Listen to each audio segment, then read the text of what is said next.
You are now tuned into the Anxious Ambition podcast, where you'll be hearing raw and unfiltered conversations with those who struggle with mental illness but refuse to let that get in the way of them achieving their dreams. Our hope is that by hearing their stories, you are inspired to do more. Here are their stories.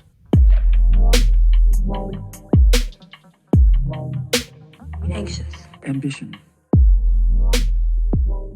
All right, everybody, welcome back to another episode of the Anxious Ambition podcast. Today's guest is a little bit different, not a social media influencer or yes, absolutely. I've been getting a lot of questions about, what to do going off to college, going off on your own, meeting new people. And, I was in college, it's probably been, 8, 9 years now. So, I'm a little out of touch in that world. So today we actually had to have a guest, Andy Stevens. Andy was one of the kids I coached. What year was that, Andy? Junior and senior year of high school. So probably 5 years from now. Yeah. So he was one of the first kids I coached, and, we kind of been talking since, and, we got into talking about anxiety and everything. And, he recently graduated college, so it was the perfect person to have on. And so welcome to the show, Andy. Hey, thanks for having me. Nice talking to you, and glad I could help. No, of course. Yeah. So just kind of giving a little backstory. Like I said, me and you, we go back. I coached you. And tell us a little bit about your history with, mental health. When did it all kind of start for you, when you noticed anxiety kind of creeping in? Do you have a moment? Yeah. Just starting off with, I definitely suffered from severe social anxiety and OCD with specifically checking things like making sure the car windows were locked, doors locked, stove off, everything like that. Grew up pretty normal. Again, just as you said, loved sports. Grew up playing hockey, baseball, and then transitioned to volleyball, which was probably the best decision of my life with making friends, and good. Still close with a lot of people today. So really like that. So going into high school was definitely when I first started noticing that I had some sort of issue. I would say freshman year, I had a specific English class that required a lot of speeches. And I knew just progressively as I getting older, it got harder for me just to stand up in front of a classroom with 15 eyes, 30 eyes on you, and just speaking in front of a class when nobody else is talking. So I just knew progressively that was getting worse, and that was kind of a little odd with that English class. And then right as I hit sophomore year, it really hit me bad. Just specific instances in math class, just being called out with specific questions like, "Hey, Andy, what's this answer?" I can immediately feel my face just blushing, sweating, and just being terrified of being wrong and just embarrassing myself. Like beyond nerves at that point, right? Yep, absolutely. Yeah. And just one day in math class, that happened really badly. And I remember going home and searching, because I knew this was not absolutely normal, and there had to be some sort of mental issue wrong with me. So I started Googling my symptoms: blushing of the face, sweating, pure nervousness about giving speeches in high school. And then I realized that it was probably social anxiety, which was just a really big shock to me, because if you asked any of my high school friends or friends that I'm close with today, who is one person on the earth that just does not struggle with social anxiety, it would definitely be me. Yeah. Oh yeah. That was just really tough going through, and just going over the symptoms. I just thought I would have to live with this for the rest of my life and just kind of control it. And I was, again, really embarrassed by it, because nobody would suspect that I would have it. It's progressively getting worse through high school. I moved away to college in Omaha, Nebraska, because just being from Illinois, I wanted just to move out of the country a little bit, do some exploring, and just kind of have a fresh start in a new state. Moving away from college, my freshman year, I had a speech in one of my African study classes, an exciting class freshman year, gen eds that you had to take. And there was a 15-minute speech that I had to give. And I just remember the night before, I just pure terror. That's what was in my mind 24/7. And about 12 hours before the speech, I just called my mom crying, saying, wow. and just devastated by this social anxiety. Something's definitely wrong with me. And when I get home from school, I want to see a doctor. She didn't think too much of it. Don't really blame her too much because it's really hard. Yeah, of course. Understand. But I just knew I needed to get help. Eventually got help. Saw a doctor during winter break. Extremely nervous about seeing a doctor because I just reading about social anxiety. I heard, oh, so they're just going to give you a pill and then everything's going to be normal. Right. I was extremely against taking medication because of the side effects. And after just consulting with my doctor and speaking with people, I decided why not give it a shot. I started taking medicine and noticed gradual improvements. And then I'd say it took a few months to go, but I've been doing tremendously since and really haven't had any major issues with my anxiety since I started consulting with a doctor. I have even had to see a doctor before I even went to study abroad. That was the last time I seen him. That was like 3 years ago. So yeah, I'm just really happy that I'm doing great with it and know that it could change in an instant. But for right now, I couldn't be better, honestly. Absolutely. I mean, first of all, I just want to say, I'm proud of you for even doing that. I mean, your story just feels so similar. It was like 16, like that's when it hit me hard too. It was like, okay, this is more than just nervousness and like, because you tell someone, oh, I don't want to give a speech. It's like, no shit, no one does. But then it's like, you're ruminating, you're thinking about it all the time. And it's like, it gets out of hand. And the fact that you even knew to like, call your mom and be like, okay, like I need help. Like that was, I commend you for that. And just, your story is so similar to so many other people that are listening to this. And it's like, it's okay to get help. And with the medication, like it worked great for you. And you've been on the same medication for a couple of years, I'm assuming now? Yeah. It was the first medicine I've taken, which my whole family basically suffers from anxiety. And they've had to try so many different pills and stuff. It's ridiculous. And I just got extremely lucky with it being the first one, and I hadn't had to switch. And that alone, that's a great thing. Cause like even in my family as well, we've got, people that had different medications. I myself have probably tried 7-8 different kinds or whatever. And you get lucky sometimes like you did, which is great. So like just one thing I always say, like if you do decide to go the route of medication and it doesn't work for you, like don't feel like medication won't work. It's just certain ones don't work for certain people, and don't get discouraged. And let's go back to okay, so going into college, I mean, did you have any initial anxieties like leaving? Because you went out of state. That had to be, I mean, it's pretty major. How did you deal with it? Like, how did you deal with transitioning? Because I mean, did you know many people going to that school? I knew absolutely one person coming into my high school, which was even more than usual, and definitely going to a completely different state with social anxiety, meaning I'm scared to speak with new and different people, and going to a different state where I'm required to speak with new and different people.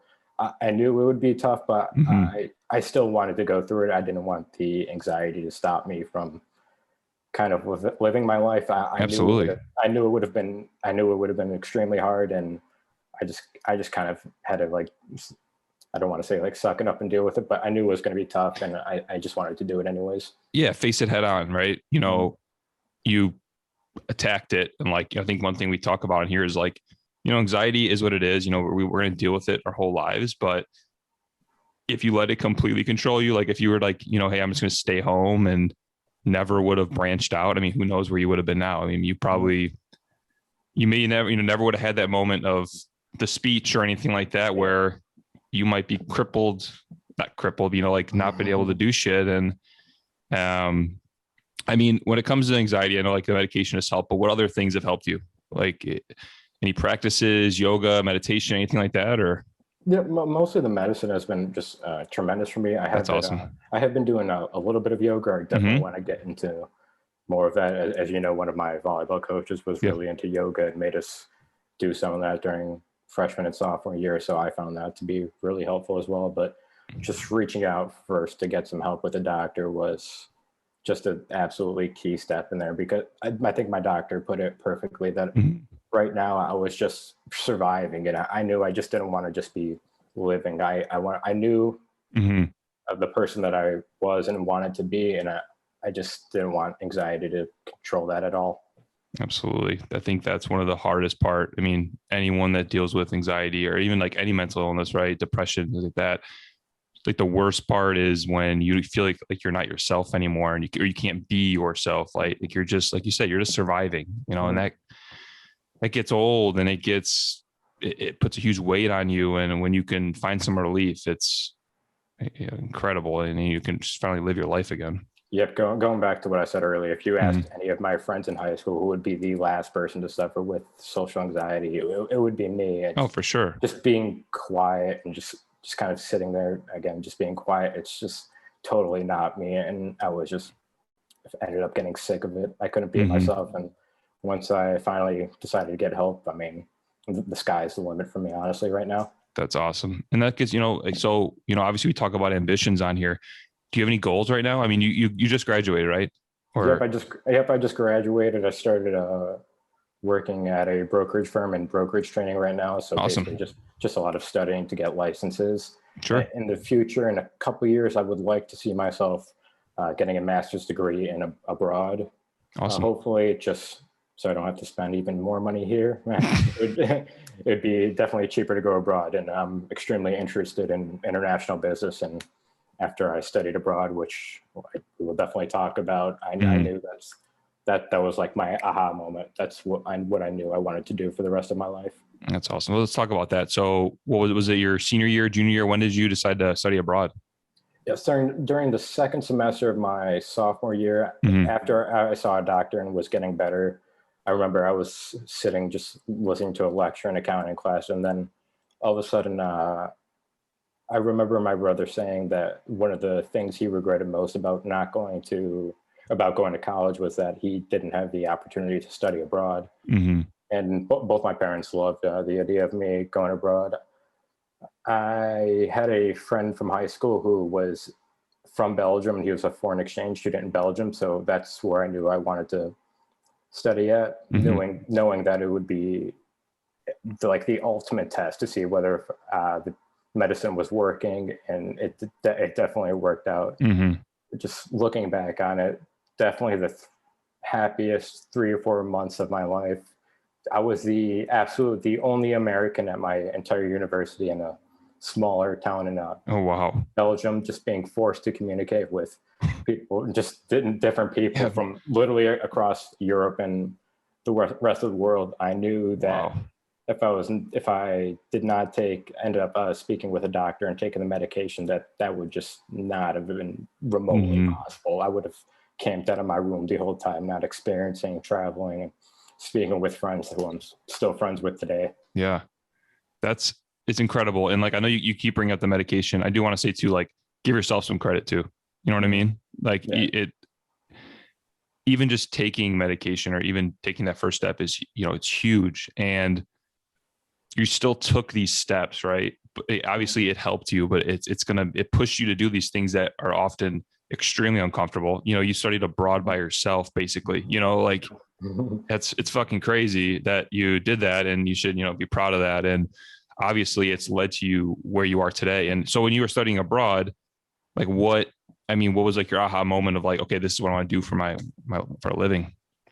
Just mostly at the end of it. I remember my last day there, just saying goodbye to all my friends who I knew I wouldn't see for at least a couple of years, especially when COVID hit. I was walking to the train station and I literally had to stop for a second because I started crying, just thinking about how all the fun memories I had with my new friends, and just knowing that my anxiety was doing really good, just really appreciating the steps that I've taken to help solving it, and just looking back at all the experiences of it. Just really love meeting new people who grew up in completely different ways than I did. It was just something you can never forget for the rest of your life. No, I mean, it's hard to even wrap my head around it. Just doing what you did is remarkable. Yeah. Just being scared of talking to a little group of Americans when I was in high school, and then just having no problem giving a speech in front of 40 kids who I've never seen before. And that's awesome. Not really stressing about it. Just a complete 360.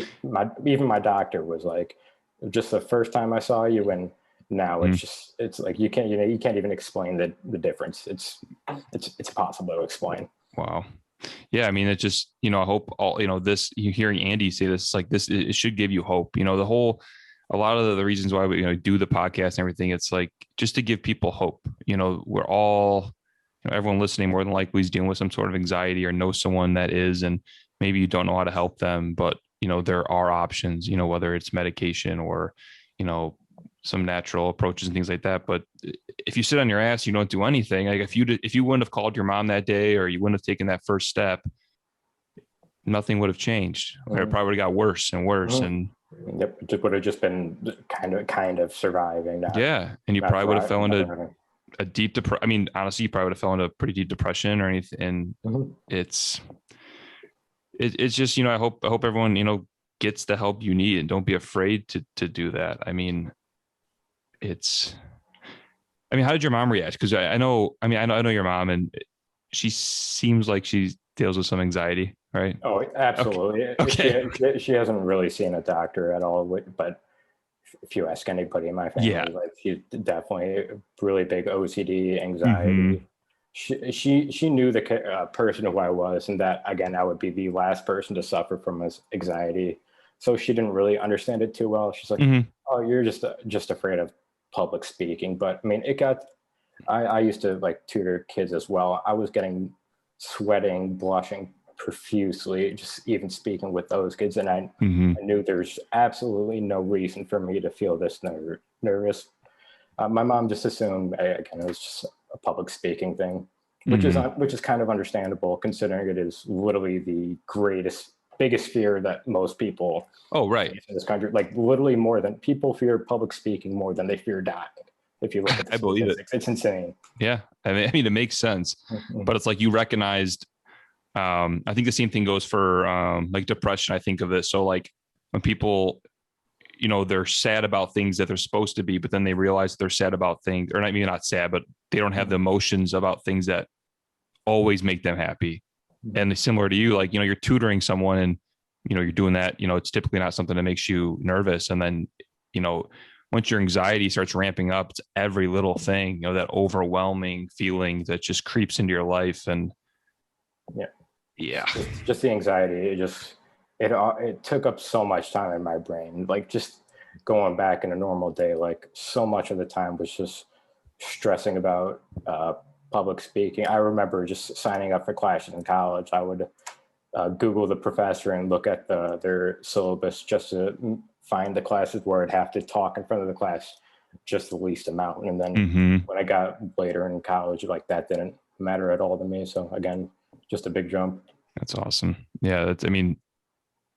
It's incredible that, everyone noticed, like now you're able to be your old self, because like when I coached you, like social butterfly, you said whatever the hell you wanted to. I mean, whatever. That was funny. Yeah, that was you. I mean, it kind of reminded me of myself. I mean, I was the same way, just said what was on my mind, whether it was, I don't want to say appropriate or not, but I mean, whatever, shoot from the hip, and is appreciative. And I'm just trying to think, because there's a lot of people that reach out and are like, I'm going off to college, I deal with some anxiety, even if, let's just say medication, maybe they're dealing with a little bit of anxiety or things like that. Is there any things that you would recommend doing, going off into college, and, whether it's joining groups or seeking help, or, do you have any recommendations? Definitely, first and foremost, I wouldn't let the anxiety just, again, control your life. Like even if you're suffering anxiety, it's probably only going to be temporarily. Don't let that stop you from exploring something new or completely different.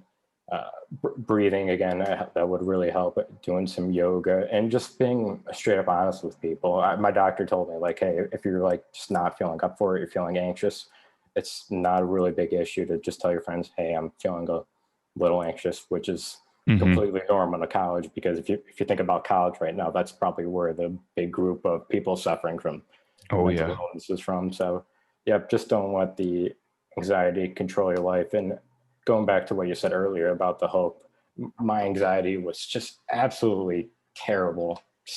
Again, going back to the symptoms, the blushing, the sweating, just the staying up all night, just worrying about a speech that I would give, and about 24 hours. I know that if I can get through it, you can definitely get through it as well.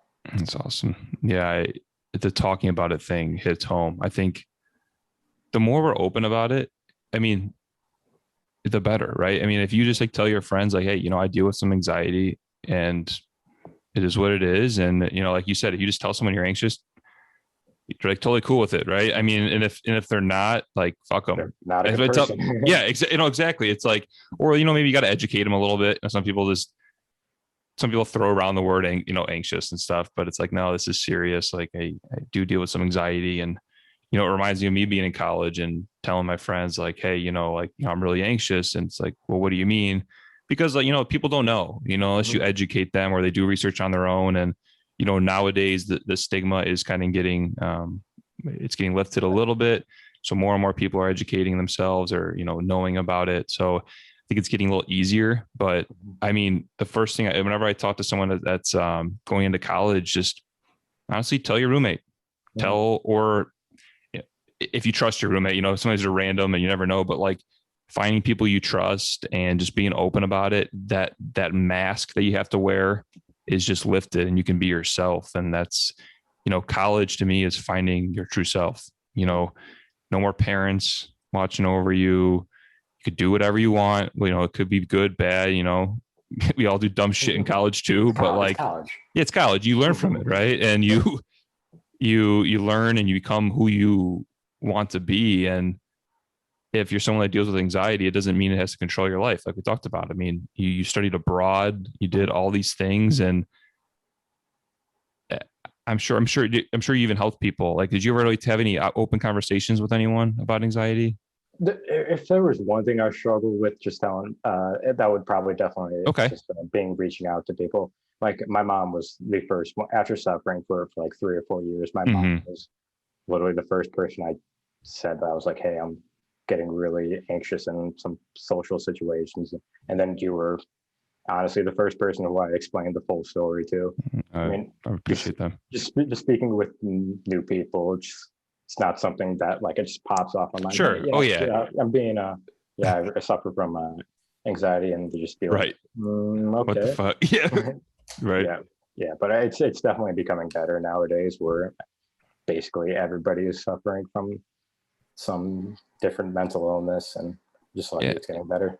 Absolutely. And it's like, there's different grades to it too. Like even if, you got a friend that maybe just, maybe they're having their first panic attack or something. And, you being someone that has dealt with it for years can, help them. And because everyone's going to have, anxiety, everybody has it or deals with it. It's a thing. Whether you have an anxiety disorder is another thing, but we can all help each other. And that's the whole point. If we don't help each other, I mean, this isn't going to get better. We need to, the more we talk about it, or just, you coming on this is brave of you. And I appreciate it. And I know you said you haven't talked to many people. Yeah. You should be proud of yourself. And even the 3 people that listen to this are going to be happy. Yeah. Just after going through the experiences, definitely just on the lookout now for, if speaking to somebody, I noticed like a little, like something that catches my eye of something that I went through, maybe just like pull them to the side. Don't announce it in front of a group like a girl did to me in high school, which pretty much started my anxiety. Yikes. Yeah. Tell me about that.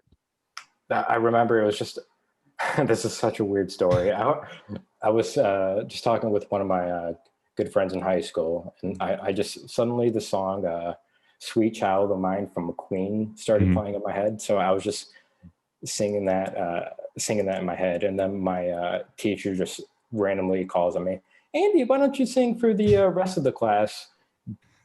Like the worst moment of my life.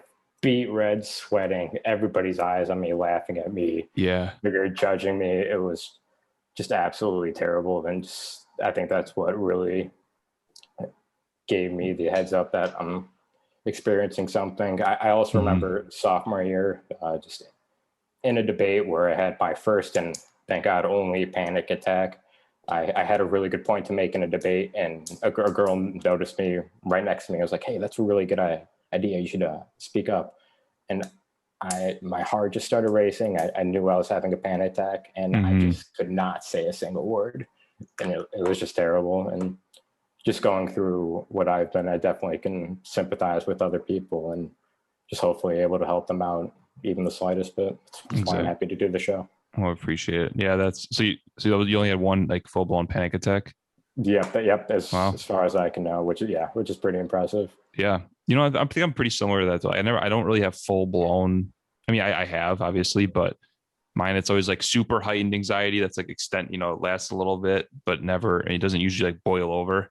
But the point you brought up about like noticing people with anxiety and like maybe talking to them, that was one part about coaching. Like, I mean, you don't, at the time, there was definitely players that, was on our team and I have talked to about, it's like, hey man, it seems like, I told them what I deal with and then it helps them identify. It's like, like, hey, are you dealing with anxiety? Like, they usually don't know what the hell that is but it's like, hey, just so like I deal with it too. And, there was definitely times where I was coaching where I was having anxiety attacks that I just fought through and kept coaching. And like, it's just there's, you don't always know what people are going through too. And that's, one thing, it's like, it is like an invisible disease where someone might be suffering from a panic attack or anxiety and you don't even know it. So that's another thing. Like you can't, like that's what the other thing of talking about it, right? If you talk about it, you can get the help. Maybe some people just don't know what's going on,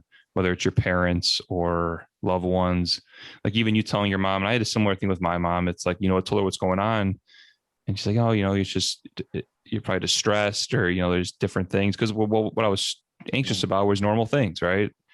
But I knew it was something, it was more intense. It was because people can't see it. Only you can really feel it. But some people are really good at hiding it. Like absolutely. Yeah. You were really good at hiding. I mean, let me ask you, did you think I had an anxiety disorder or anything? Not honestly, no. Yeah. And it's not to brag. It's just what it was, right? Like I was on medication the whole time. I mean, I was like zombie. I was on medication, right? I was on medication for my anxiety. I was actually switching different medications at that time too. Like I was going through some shit, but like, and not saying it's good that no one knew, but like, it's okay to tell people and be open about it because the more people know, the better in the sense that they can feel like, I'm glad we had that open conversation, right? Because I know that I can reach out to you, you can reach out to me, because people that deal with anxiety can relate to each other because these symptoms can be kind of weird. It's like, oh, hey, my heart started beating fast and I felt pretty flush. And you tell your grandma that or something, she might say, oh, you're having a heart attack. You need to call, but you could just be having a panic attack. It's things like that. Yeah, just people who don't suffer from mental illness. It's I think it's literally impossible to fully understand what you're going through. That's why it's so important for people that are feeling better with their anxiety and mental illnesses to kind of be on the lookout and reach out to people who you think you might need help. I just remember just looking back at it too, just my anxiety was just affecting every single aspect of my life, just with school, sports. I remember just junior year of high school when I was playing with a really good team on varsity, and I didn't think I had a chance at starting at all. And I actually started out as a starter and I got extremely nervous just playing around the group of skilled people I was playing with. Didn't think I was good enough. I remember just sitting there on serve receive, just waiting for a serve, just kind of shaking, just being nervous before games. And finally, one time, coach stopped me and just told me, "Just you are way too stressed right now. You need to relax. Like I'm putting you on a bench for a while until you like get this figured out." So it got to the point where I just wanted to be absolutely done with it, and I was willing to try basically anything to help get rid of it. Yeah, those moments can be tough. Because you just want to kind of, like you say, you just kind of want to be done with it.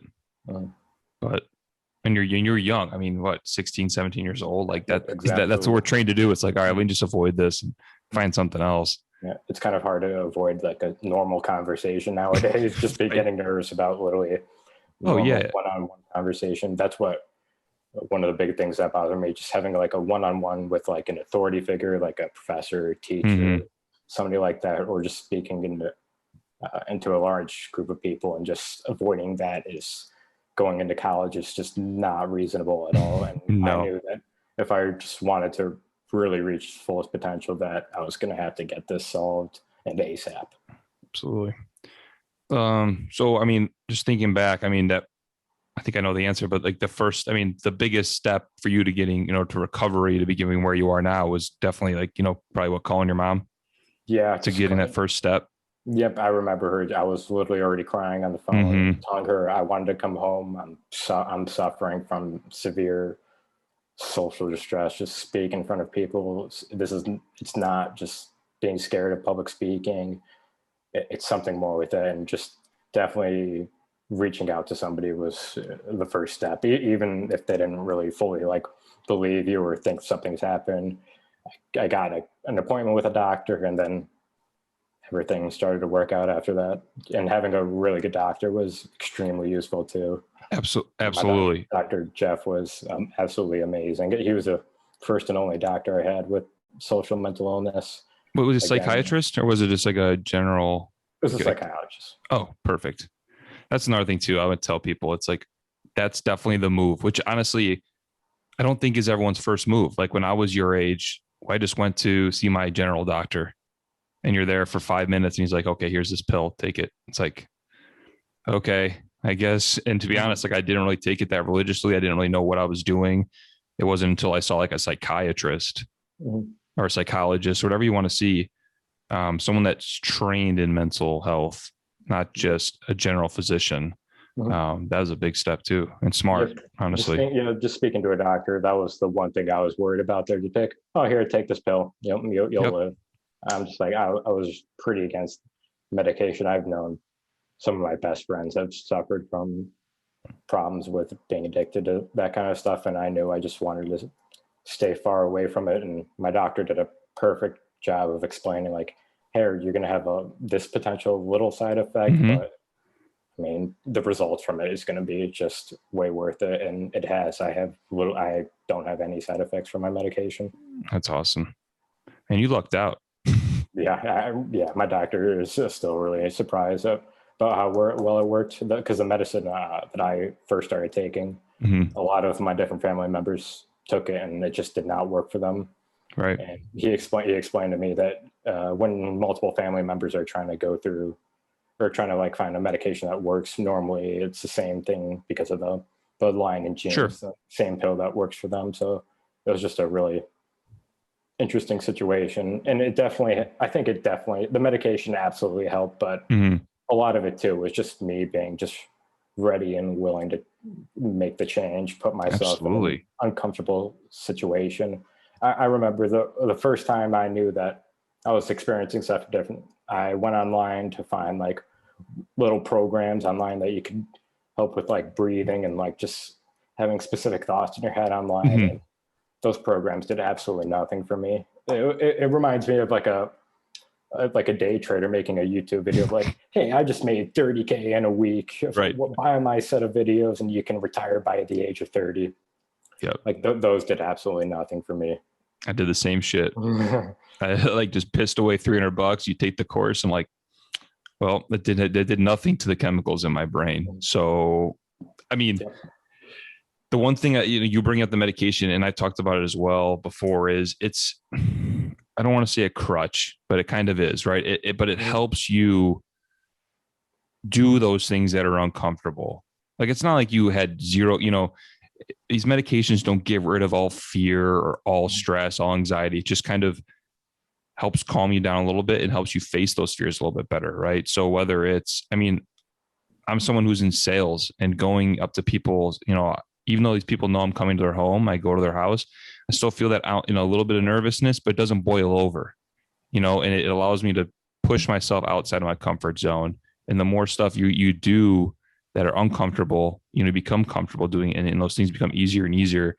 So like, it's almost like it's an aid, just like everything, anxiety, depression, it's usually not just one thing. You taking that medication absolutely helped 100%, but you took those steps too, and did things that even people that have zero anxiety would be afraid to do, going abroad by yourself basically. And I mean, it's those steps. And I think, that's what, so anxious ambition is all about. It's anxiety, we have anxiety, but it's not going to define our lives. And we're going to do what we want to do and show people that you can do it too. I mean, there may be some hurdles, right? You had a rough couple of years, But look where you're at now. You graduated college, and I mean, let's talk about like what's your goals. You got some lofty goals. Well, what's your goals right now? Like, do you have any short-term goals or long-term goals, anything like that?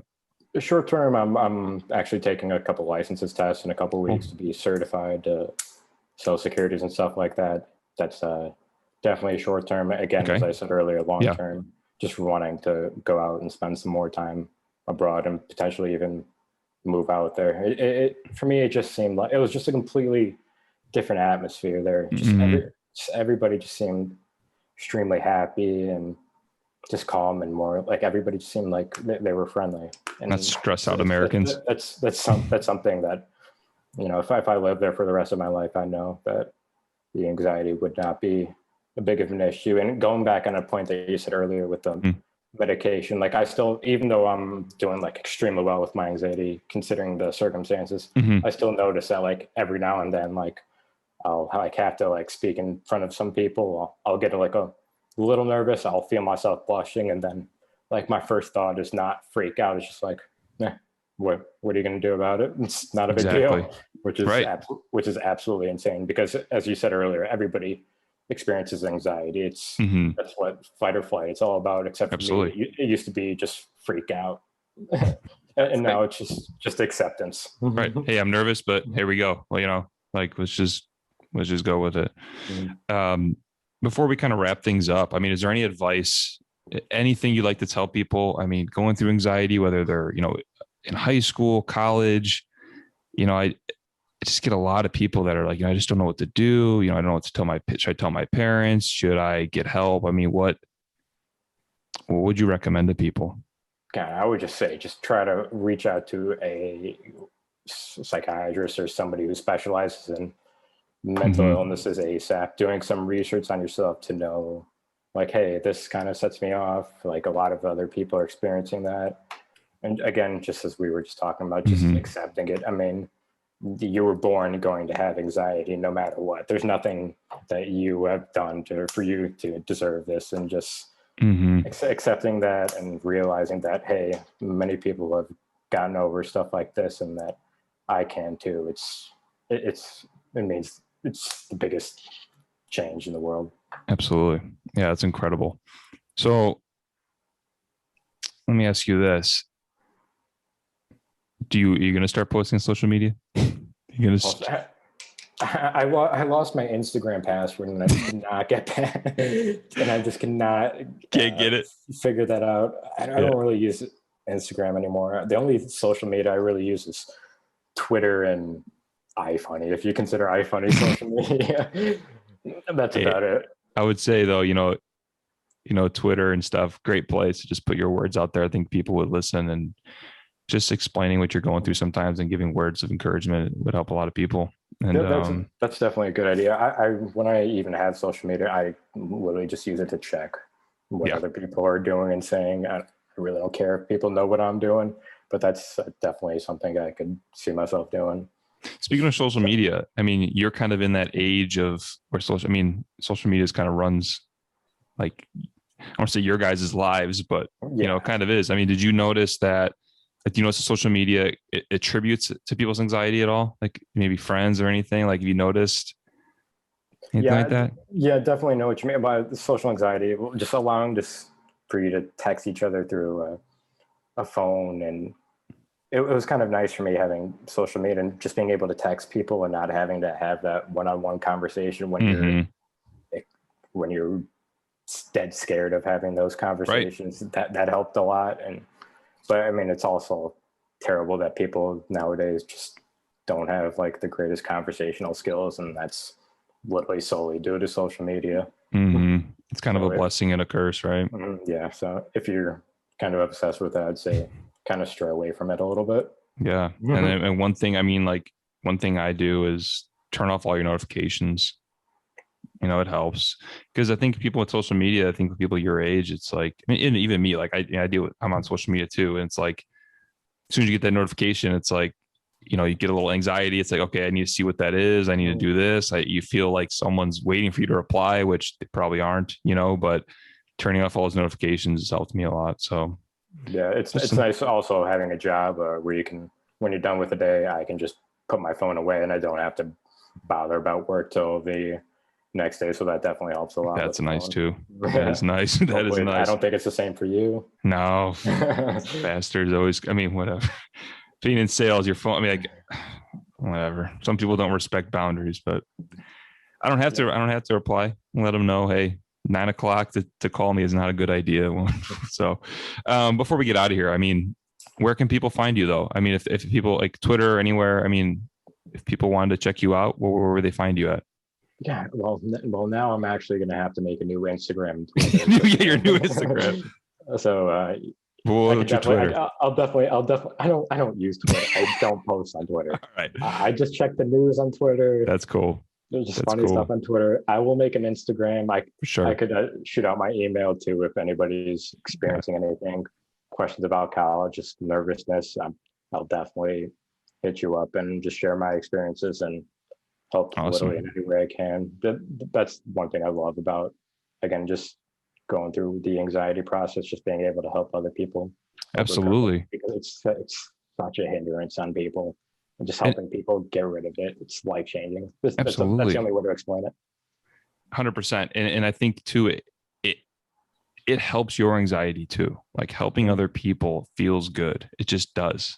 And it helps other people and you feel a little bit of relief and they feel relief. And we really are all in this together. Like this is life's a team effort. You know, it really is. If you're doing it by yourself, good luck. Good luck. I mean, if you, go ahead. Yep. Just going back, just being done with this or doing really good with anxiety right now. I love jobs with speaking with people, just customer service, just doing anything I can just to make if they're having a bad day, just doing it a little bit better, just making it a little bit better. And with the job right now, I get to see like some of the surveys of what people said for me, just some of like literally the nicest things anybody's like really said about me, and just feels good. Telling me that they've been going through a really bad day and they really didn't want to call into the company and have to deal with it. And I just made their day a little bit better with helping them, understanding their problems, and just being quick to help them. And it's awesome. Happy to help them. It puts things in perspective a little bit more too, right? Like I think you and I as well, like when you're dealing with the customers and stuff, you kind of think about the anxiety a little bit. It's like, okay, maybe this person's a little anxious about something. Like, all right, what can I do to help? Right? How can I help the situation? Like you said, calling into customer service sucks. You're anxious about. You sit there and you're waiting. You're like, all right, I'll call them 9 out of 10 times. They're usually some doofus, but like, you know what I mean? Like, but you know, giving them a service like you did is obviously changed that around and helps their day. So, all right, last question. How do you want to be remembered, Andy? Oh my God, I should have prepared for this question. I know you always ask this question. I always ask. Definitely want to be remembered as that one guy who really suffered with social anxiety and other mental disorders, being able to overcome it, and then just being that guy who was a really good listener, listens to people, what they're going through, and just being the first person there to help them any way I can. It's something I couldn't have done with my anxiety of how it was, just being scared of having conversation with people. Right. I would absolutely avoid any conversation that was not 100% necessary. And I'm just thankful now that I'm able to do that and say that's how I want to be remembered. It's incredible. Honestly, man, like I'm so proud of you, dude. Like I've known you for years now. You've come a long way. I mean, I don't even think about volleyball, right? Like you just grown. You're funny as hell. You're always a little shithead though sometimes. But hey, so was I. So was I as a kid. Yeah, it's all good though. I loved having you as a player, and I'm really proud of you for what you're doing and being on here and talking about it. And I think, you know, like you said, how you want to be remembered. You already live in that, right? So, you know, the more you can talk to people about it, and I think with age, you know, you'll become a little more mature about it and like be open to talk about it. And you know, if you approach the situation calmly and explain to people what's going on, they're going to respect it and they're going to learn from you. And I mean, you've gone through a lot, and so a lot of people are going to learn from you. And we really appreciate you having you on the show, man. Yeah, thank you also for starting the Anxious Ambition. When I first learned out that you started, it just grew my curiosity because I never realized that you were suffering from it. It just goes to show you that people you would least expect are potentially going through stuff, and I'm happy to help with the anxious ambition in any way I can. Well, thank you, man. I mean, honestly, you were one of the first. Hey, hell yeah. Hell yeah. I don't even have that one. But no, it's funny. I remember like making that first post. I'm pretty sure you were one of the first people to reach out to me, and that feels good too. Like you post something online and you're scared, but then you realize how many people, all the people come out of the woodworks. It's like, okay, Andy deals with it, so and so deals with it, and it's like, wow, all these people are dealing with anxiety. You have no idea, and it's crazy, man. Millions of people. So that's all to say. It's crazy how many people are just experiencing it in silence, right? Yeah. They're not talking about it. So like I say in every episode, like if you guys are suffering, and feel free to reach out, DM me. I can get you in touch with Andy if you want to talk to Andy. I got his email. I'll ask him if it's cool. My new Instagram. And his new Instagram, Anxious Andy. Actually, you know what? I'm pretty sure I follow a kid. I'm pretty sure he exists. I'm pretty sure Anxious Andy follows us. But yeah, I mean, like, if you're looking for that fresh out of college view, I'm sure he'd be happy to talk to you. And I appreciate you guys for listening, and I'll catch you next time. Thank you for tuning in to another episode of the Anxious Ambition podcast. You can find us on all podcast platforms. Follow us on Instagram at Anxious Ambition. You can actually watch this podcast over on YouTube. Lastly, check out our website, anxiousambition.com, where we have all of our merch, and a portion of every sale is donated to NAMI, and it helps support the individuals and their families who are suffering from mental illness. Thanks again for listening, and until next time, take it easy. Anxious ambition.